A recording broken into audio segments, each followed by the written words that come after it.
सुख में रहूं चाहे दुख में रहूं, रहे ध्यान तुम्हारे चरणों। यह विनती है पल पल छिन छिन, रहे ध्यान तुम्हारे चरणों में। मिलता है सच्चा सुख केवल भगवान तुम्हारे चरणों में। यह विनती है पल पल छिन छिन, रहे ध्यान तुम्हारे चरणों में। रहे ध्यान तुम्हारे चरणों, रहे ध्यान तुम्हारे चरणों में। बुआ कुंती कहती है, कन्हैया चाहे जीवन में कितना भी मेरे संकट क्यों ना आ जाए,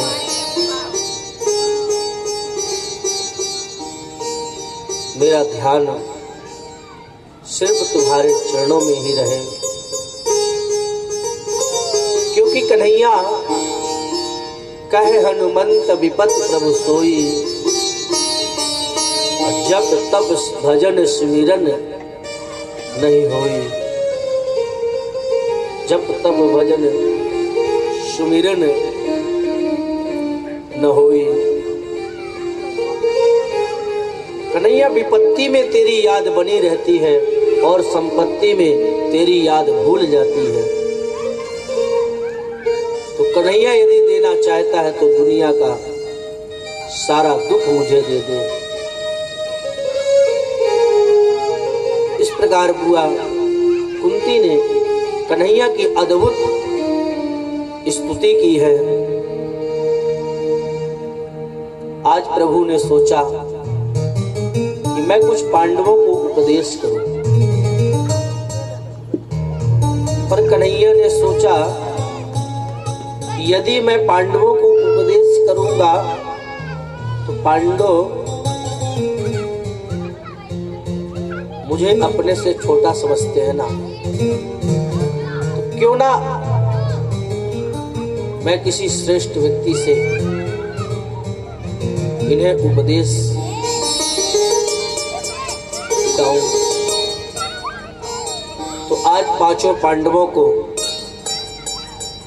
कन्हैया भीष्म पितामह के पास लेकर गए हैं। भीष्म पितामह बाणों के शेष सैया पर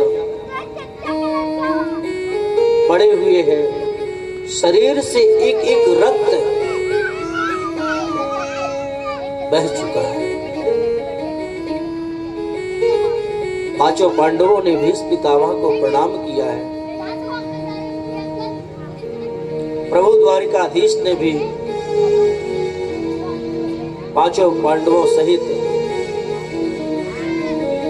भीष्म पितामह को प्रणाम किया और देखकर भीष्म पितामह ने भी द्वारिकाधीश को प्रणाम किया है।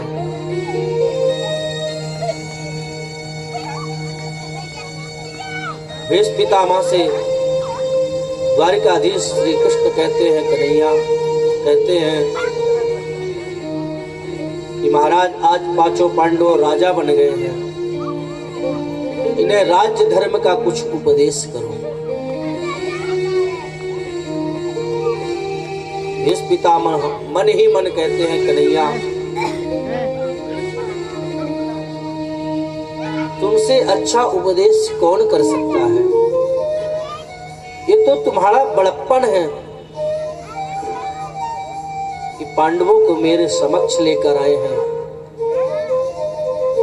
और इतना बड़ा मुझे सम्मान दे रहे हैं।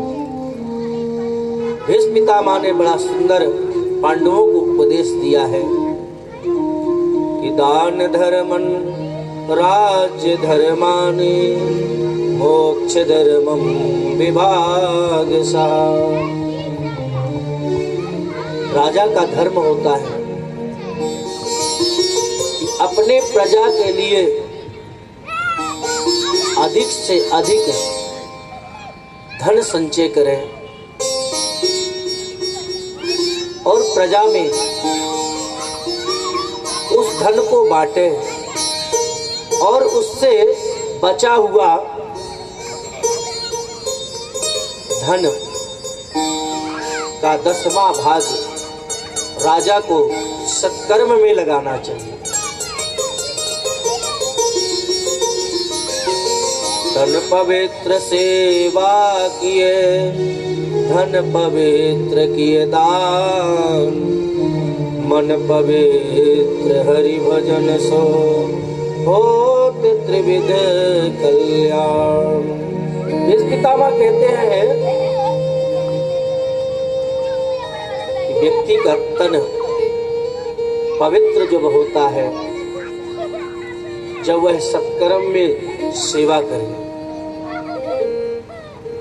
धन पवित्र सेवा किए, धन पवित्र किए दान।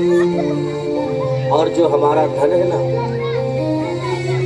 दान करने से पवित्र होता है, और मन प्रभु के भजन से पवित्र होता है, होत त्रिविध कल्याण। ऐसे ही व्यक्ति का तीनों लोकों में कल्याण होता है, मंगल होता है। यह दुसत्य बात है। अपने कमाई का 10वां भाग सत्कर्म में लगाना चाहिए, और जो व्यक्ति अपने कमाई का 10वां भाग सत्कर्म में लगाता है, निश्चित ही वह धन उसका पवित्र होता है, और उस धन से बचे हुए धन से भोग विलास करने से सुख शांति आती है।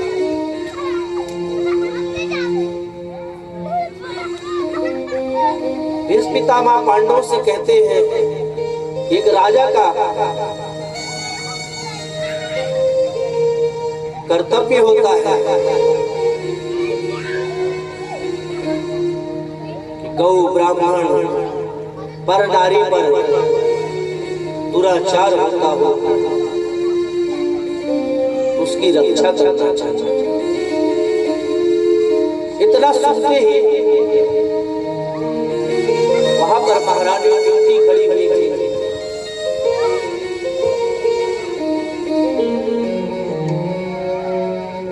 पांचों पांडव खड़े हैं, द्वारिकाधीश खड़े हैं, और उनके मध्य में द्रौपदी भी खड़ी थी, और द्रौपदी बड़े जोर से हंस रही थी। इस पितामह ने पूछा, बेटी तुमने हंसा क्यों? तुम्हारे हंसने का कारण क्या है? द्रौपदी ने कहा, कुछ नहीं महाराज, मुझे ऐसे हंसी आ गई, मैं हंसती थी। इस पितामह कहते, बेटी बिना कारण के तो तुम हंस नहीं सकती, कुछ तो कारण जरूर है। तो आज द्रौपदी कहती है, पितामह जिस समय दुर्योधन मेरी चीर हरण कर रहा था, चीर खींच रहा था, उस समय वहां तो आप भी उपस्थित थे। आपको क्या हो गया? आपने उससे मेरी रक्षा क्यों नहीं की? इस पितामह कहते हैं, बेटी उस समय मैं कौरवों का अन्न खाया हुआ था, और वह अन्न दूषित था, वह अन्न दूषित था।